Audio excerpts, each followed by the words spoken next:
Good evening. Today is Black Monday, the day the Dow dropped more than 500 points. The day the Dow dropped more than 22%, almost double the rate of the Black Monday that signaled the beginning of the crash of 1929.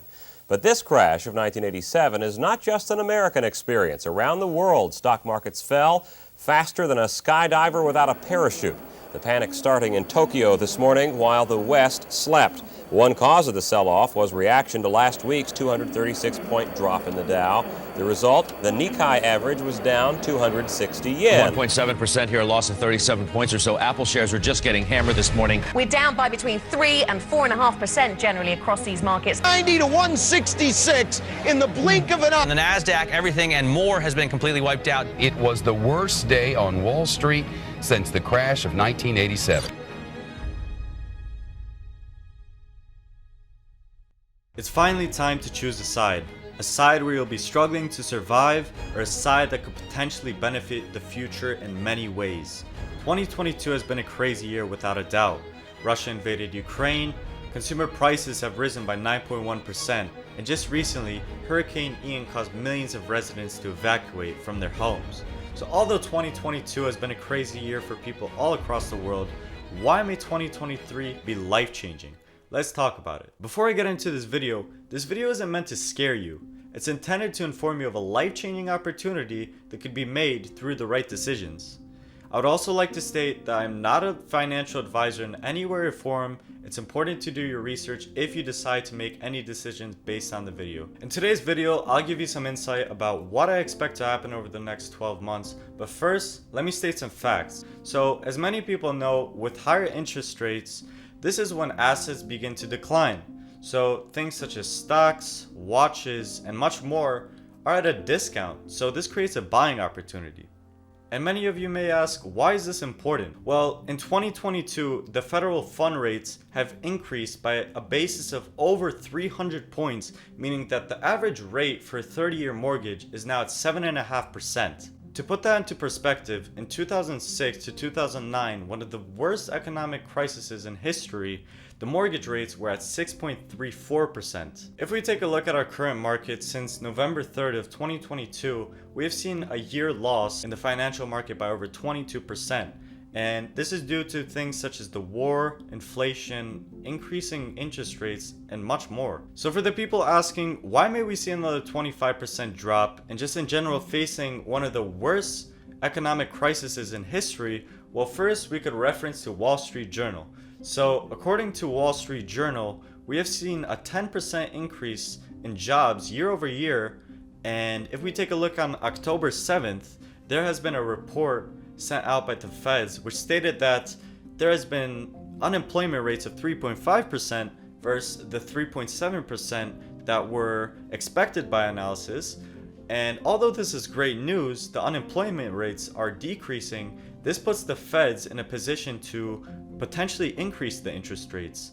And on November 2nd, just recently, there has been news that the interest rates have been increasing by another 0.75%. And if you didn't know, with higher interest rates, this causes people to be less likely to afford a mortgage. So if you take a look at this article by CNBC, what's interesting is that it states that we're at a low in the past 22 years for mortgage demands.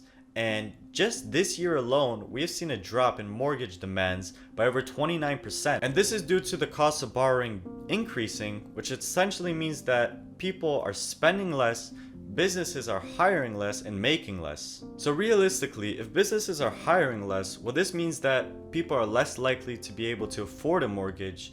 We see more levels of homelessness, and just in general, our GDP decreases. Now, what's really scary to me is if we want to reach the levels of 2008, which was the most recent financial crisis, our market would have to drop another 80%, which is very scary. And another interesting point to me is, over the past 2 years, during the pandemic, we have seen a shortage in the residential real estate market, causing the prices to absolutely skyrocket.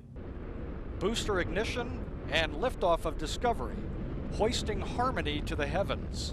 When real estate continues to go up, this causes people to pay a higher mortgage. So on one hand, homeowners are basically having a house that is worth more than they had a year ago. However, we may see a short sale which could essentially lead to them selling the property for less than they owe it. And just to put this into perspective about how unbelievable our real estate market has been performing, if we take numbers from Q2 2022 compared to Q2 2020, we see that home prices, the average home price in the United States, have increased by 40%.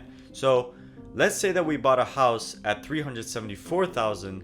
That house is now valued in Q2 2022 $574,000, which is unbelievable. Also, according to statistics in 2022, we have seen that homeowners are paying 8.7 times their annual income for the price of the home.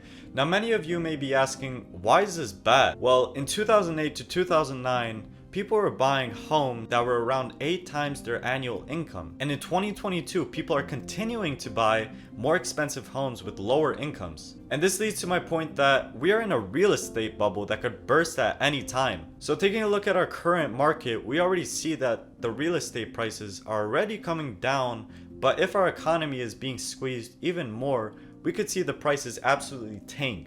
And this answers my question. So why is this recession essentially an opportunity for you? Well, assets such as watches, stocks, and more are heavily discounted, and this creates a buying opportunity. So for example, let's say we decided to invest in SPY when it was the lowest since the pandemic.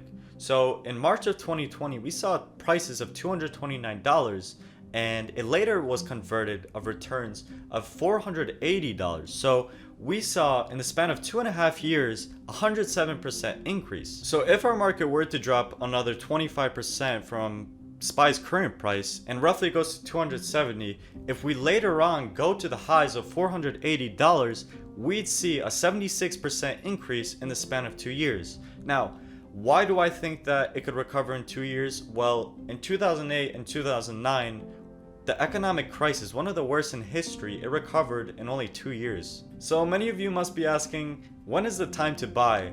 Well, there isn't an exact time to buy in the stock market, but what I can say is we are in a confirmation of a dip. So one way to be safe in this matter is to dollar cost average, which essentially means to invest in different time intervals, such as investing at the end of each month. So personally, I'll begin investing if interest rates are higher than analysis expected. So this causes a further drop in our stock market, which is another buying opportunity. And as I said before, I see another 25% drop from today, and that's when I'll start investing again. And remember, patience is key. So what do I expect to do over the 12 to 24 months? Well, it's essential to start an online business during this time because you never know if you're going to be laid off, and also just in general, it's important to save at this time period. And it's very important to save because you could possibly 10x your income over the next 2 to 4 years. So when I'll see the dips that fit my expectations, and that's when the market could drop another 25%, that's when I'm going to be investing into this strategy. So I want to invest 25% into more safe stocks, mutual funds, and ETFs, 25% into an online business that I'm currently working on, 25% into crypto such as Solana, Ethereum, and Bitcoin, and 25% in just general riskier penny stocks. So that's it for this video. I really appreciate it if you could spread this message and just in general like, comment, or subscribe. It really helps the algorithm if you could share this to someone, and I truly believe that this video could change millions of lives. Thank you so much, and I hope you enjoyed the video.